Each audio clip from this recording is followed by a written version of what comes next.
اور اب ہم کچھ ایسے سیلیبریٹیز کے بارے میں بات کریں گے جنہوں نے اللہ تعالیٰ کی رضا کی خاطر فلم انڈسٹری سے اپنا ناتا توڑ لیا اور ہمیشہ ہمیشہ کے لیے توبہ کر لی. جن میں سب سے پہلے ہماری لسٹ میں آتی ہیں ثنا خان. یہ وہ تقوی والی عورتوں میں سے ایک ہیں جنہوں نے اللہ تعالیٰ کی رضا کے لیے فلم انڈسٹری سے رشتہ توڑ لیا اپنا اور ہمیشہ ہمیشہ کے لیے توبہ کر لی. جب دین ان کی لائف میں آیا تو انہوں نے اپنی جو لائف سٹوری تھی وہ شیئر کی لوگوں کے ساتھ کہ کس طریقے سے انہوں نے جو ہے توبہ کی. یہ بتا رہی تھی کہ 2013 سے اللہ تعالیٰ سے یہ دعا کیا کرتی تھی کہ یا اللہ مجھے نیک اولاد عطا فرما اور میں اس کو عالم بناؤں.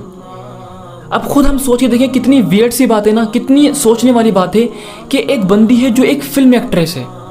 اس کے آس پاس کے لوگ بھی ایسے ہیں جن کا اللہ سے, اللہ کے ذکر سے, قرآن سے, نمازوں سے کہیں کہیں تک رشتہ اور ناتا نہیں ہے. فحاشی والے عالم میں رہ رہی ہیں وہ اور خود ان کاموں میں پڑی ہوئی ہیں, لیکن پھر بھی ان کا ذہن کیا کہتا ہے کہ یا اللہ مجھے نیک اولاد عطا فرما اور میں اس کو عالم بناؤں. اور انہوں نے بتایا کہ جب یہ فرسٹ ٹائم عمرہ کرنے جا رہی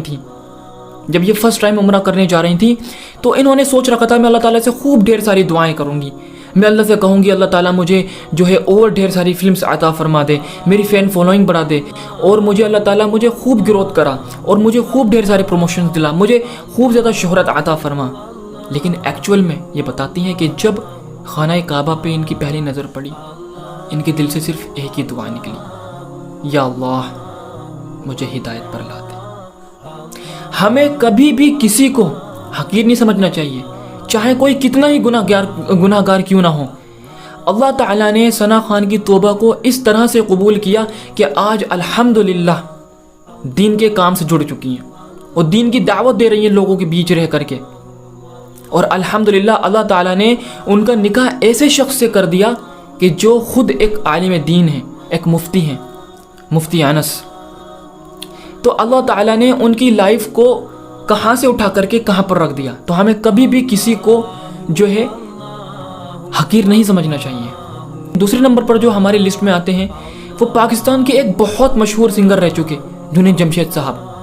یہ بھی ان شخصیت میں سے ایک ہے جنہوں نے اللہ کی رضا کے لیے اپنے پروفیشن کو چھوڑ دیا اور ہمیشہ کے لیے سنگنگ سے اور گانے بجانے سے توبہ کر لی.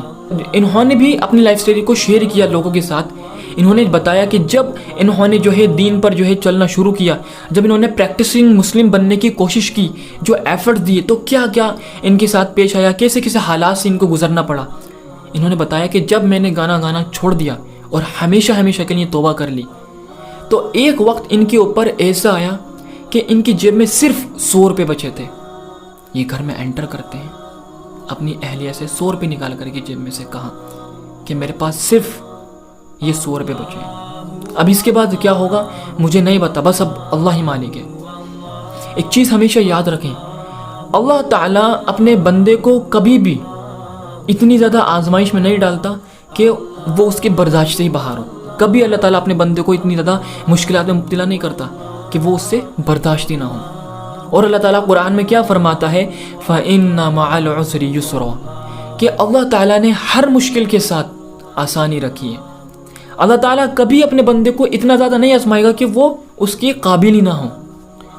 پھر اللہ تعالیٰ نے جنید جمشید کو ایسا نکھارا کہ ایک وقت تھا جب ان کی جیب میں صرف 100 روپے بچے تھے, اور پھر اللہ تعالیٰ نے ان کے حالات کو اس طرح صحیح کیا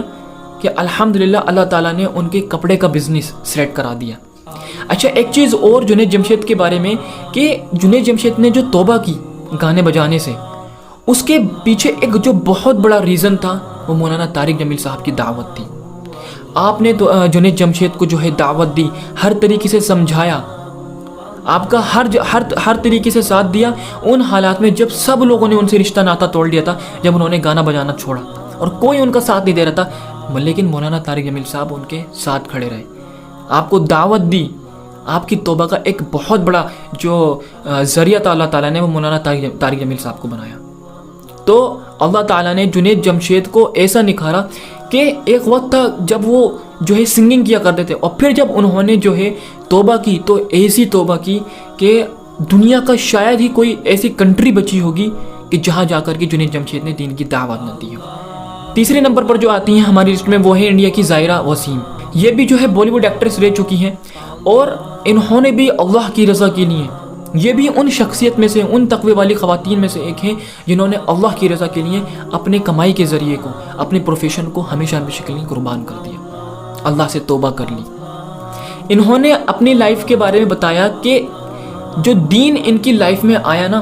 اس کا ایک جو بہت بڑا ریزن رہا وہ یہ تھا کہ سورہ عصر،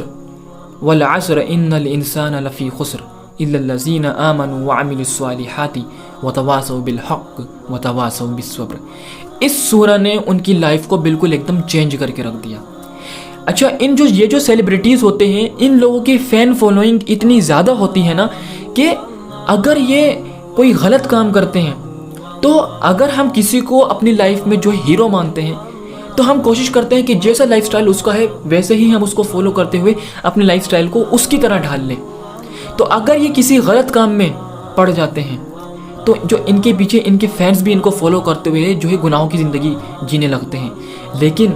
اگر کوئی بھی ایسا سیلیبریٹی جو اللہ سے گناہوں کی توبہ کر کے اپنے اور دین کے راستے پر آ جائے، حق کے راستے پر آ جائے، تو نہ جانے ان لوگوں کی وجہ سے کتنے ان کے جو فینس ہیں، جو عوام ہیں، ان کی زندگی میں چینجز آ جاتے ہیں۔